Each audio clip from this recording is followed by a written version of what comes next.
Salawat serta salam senantiasa tercurahkan kepada baginda junjungan kita, Nabi kita, Rasul kita, Nabi Muhammad sallallahu alaihi wasallam, yang di tangan beliaulah insyaallah syafaatul uzma yang akan memberikan pertolongan, yang akan memberikan syafaat kepada seluruh makhluk, baik jin maupun manusia maupun makhluk yang lain di padang mahsyar, yang disebut syafaatul uzma.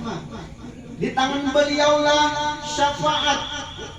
Di tangan beliaulah syafaat yang kedua, yaitu syafaat untuk membuka pintu surga, dan tidak ada satu makhluk pun yang diizinkan untuk masuk ke surga sebelum beliau mengetuk dan membuka pintu surga dengan menggunakan kunci yang diberikan oleh Allah Subhanahu wa taala kepada baginda Rasulullah sallallahu alaihi wasallam. Dan beliaulah Rasulullah sallallahu alaihi wasallam yang akan memberikan syafaat kepada kita untuk mempercepat orang-orang yang berhak untuk masuk surga, yang barangkali terhalang dengan berbagai macam permasalahan, terhalang dengan utang-utangnya, terhalang dengan janji-janjinya yang di dunia yang barangkali belum terpenuhi, tetapi oleh syafaat Rasulullah sallallahu alaihi wasallam dipercepat sehingga lebih cepat masuk surga. Dan beliaulah yang memberikan syafaat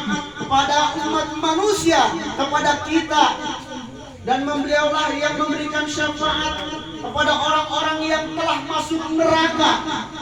Ya, jadi Rasulullah sallallahu alaihi wasallam pun memberikan syafaat kepada orang-orang yang udah ada di neraka, di dalam neraka. Kemudian beliau pun mencari orang-orang yang ada di dalam neraka dengan izin Allah Subhanahu wa taala, dengan syafaat beliau satu demi satu, atau barangkali beberapa kaum langsung ditarik oleh Rasulullah sallallahu alaihi wasallam, diangkat ke surga.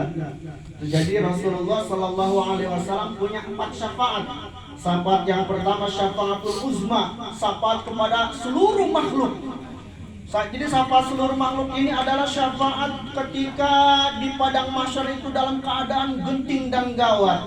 Kemudian syafaat yang kedua adalah syafaat mengetuk pintu surga. Syafaat yang ketiga adalah mempercepat orang masuk surga. Dan yang keempat adalah syafaat mengeluarkan manusia-manusia dari neraka. Mudah-mudahan kita mendapatkan syafaat Rasulullah sallallahu alaihi wasallam. Ya, pada malam ini ya saudara yakin alhamdulillah telah mengakikahkan anak beliau. Mudah-mudahan akikahnya diterima oleh Allah Subhanahu wa taala. Rasulullah sallallahu alaihi wasallam bersabda, kullu gulamin rohinatun biaqiqatihi. Setiap anak tergadai dengan akikahnya. Setiap anak tergadai dengan akikahnya. Apa itu maksudnya? Maksudnya adalah bahwa nanti di akhirat anak-anak yang telah kita akikahkan itu akan menjadi penolong kita, akan menjadi orang-orang yang salah satu daripada yang memperingan dosa-dosa kita, salah satu daripada penyebab kita dibebaskan daripada pintu neraka. Contoh, misalnya kita sebagai orang tua amalnya kurang, kita banyakan setiap hari bikin dosa mulu. Ya, kalau kita pikir-pikir, kita semakin panjang umurnya semakin banyak dosa kita ya. Makanya kadang-kadang ada orang mikir katanya, gue mah nggak mau mati dulu lah, dosa gue masih banyak. Padahal mah kalau umurnya makin panjang makin banyak dosanya ya. Gitu kadang-kadang kita serba salah. Gitu. Udahlah, kita mudah terserah kepada Allah Subhanahu wa taala. Yang penting matinya dalam keadaan husnul khotimah. Yang paling penting. Andai kata kita suatu saat masuk neraka, kemudian anak kita udah ada di surga duluan, itu suatu saat anak kita yang udah ada di surga ingat, oh bapak saya mana ya? Kemudian dia bertanya pada Allah, ya Allah, bapak saya mana? Nanyain, bapaknya mana ya? Maka oleh Allah Subhanahu wa Ta'ala diperintahkan agar sang anak ini menemui bapaknya atau menemui orang tuanya, bisa bapak, bisa ibu. Ternyata setelah dicari, ternyata orang tuanya masih di neraka, masih mentok, nyangkut.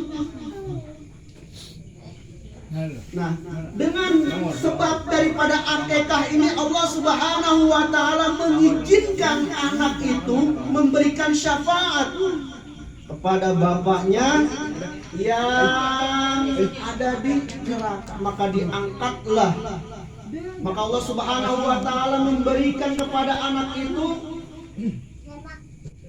izin untuk mengeluarkan si bapaknya dari neraka. Itulah kira-kira ya yang namanya tergadai dengan akikahnya. Itu maksudnya salah satu tafsirnya itu maksudnya adalah pertolongan nanti di akhirat. Tapi memang ada juga yang menafsirkan, katanya yang dimaksud dengan tergadai dengan akikah itu maksudnya adalah supaya tidak terbelenggu dengan belenggu-belenggu setan. Ada juga yang mengatakan bahwa yang dimaksud dengan tergadai dengan akikahnya itu maksudnya adalah supaya pertumbuhan pemikiran anak itu lebih cerdas. Ada juga yang menafsirkan seperti itu. Tetapi yang paling banyak diriwayatkan yang dimaksud dengan tergadai dengan akikahnya maksudnya adalah apabila anak itu diakikahkan, insya Allah akan menjadi syafaat, akan menjadi pertolongan di akhirat nanti. Insya Allah. Yang namanya akhirat itu urusannya urusan besar. Ya, yang namanya akhirat itu nggak main-main. Ya, misalnya kita yang namanya akhirat itu, yang pertama alam kubur. Dari alam kubur kemudian bangkit. Dari alam setelah bangkit kemudian kita menuju ke alam mahsyar. Di alam mahsyar itu ya berbagai macam riwayat meriwayatkan itu yang paling riwayat yang paling rendah, yang paling sebentaran mengatakan bahwa di padang mahsyar itu 25.000 tahun. Itu 25.000 tahun ya. Kita hidup di dunia ini kayaknya 40 tahun atau 50 tahun kayaknya udah bosan kayaknya ya. Kayaknya hidup begini aja. Ya. Apalagi nanti di padang mahsyar kita bagaimana itu ya? Di padang mahsyar itu yang pertama kita nggak boleh ngaso. Berdiri aja tuh, beberes ya tuh di padang mahsyar. Ntar kalau misalnya kita iseng-iseng, wah malaikat ngeleng kali hidup lah, nggak bisa. Lantas itu malaikat dari atas langit langsung memberikan pecutan, ya langsung memberikan cambukan untuk kita, langsung kena, nggak nyasar. Aduh, jadi berdiri itu selama kurang lebih kira-kira 25.000 tahun berdiri ya. Itu baru di padang mahsyar itu ya. Belum ntar fase-fase selanjutnya. Waduh ya. Tahu cambuk malaikat, tahu nggak bapak-bapak? Pernah dengar cambuk malaikat ya kita ya? Sebenarnya kita pernah sering dengar sebenarnya cambuk malaikat. Yaitu kalau hujan, itu kalau salah gulung badan, itu sebenarnya adalah merupakan cambuk malaikat yang digunakan oleh malaikat untuk menggiring awan. Kalau kata kita mah itu baru ngegetak bebek, itu baru besesnya doang suaranya begitu ya. Apalagi udah bertakannya malaikat, gimana tahu? Wallahu a'lam. Ya, jadi peristiwa di akhirat itu luar biasa, sangat panjang dan selama-lamanya. Jadi kalau kita mengejar dunia, ya paling dapatnya sedikit. Itu juga nggak abadi, sementara.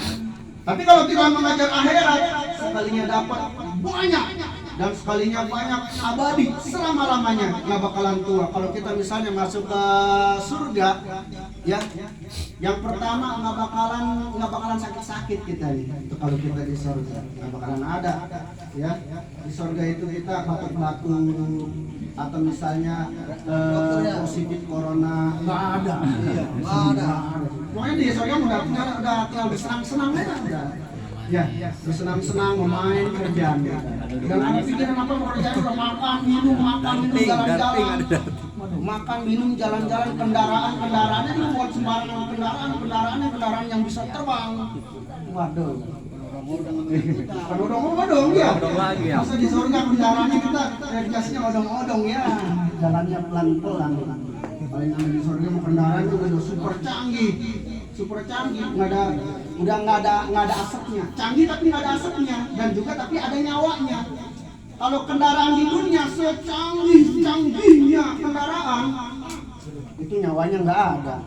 Ya, ya mudah-mudahan kumpulnya kita di sini dalam rangka berzikir kepada Allah Subhanahu wa Ta'ala, membaca Al-Quran, kemudian kita bersalawat kepada kanjeng Nabi kita Muhammad sallallahu alaihi wasallam, memberikan rahmat dan barokah di sisi Allah Subhanahu wa Ta'ala, sehingga nanti di akhirat nanti kita diberikan syafaat oleh Rasulullah sallallahu alaihi wasallam. Dan mudah-mudahan akikah yang diberikan oleh saudara yatim kepada putranya Akhtar Afil Zuhar Irsyad diterima di sisi Allah Subhanahu wa Ta'ala. Demikian saja apa yang saya sampaikan, mudah-mudahan apa yang saya sampaikan bisa dimengerti. Wabillahi taufiq wal hidayah. Assalamualaikum warahmatullahi wabarakatuh.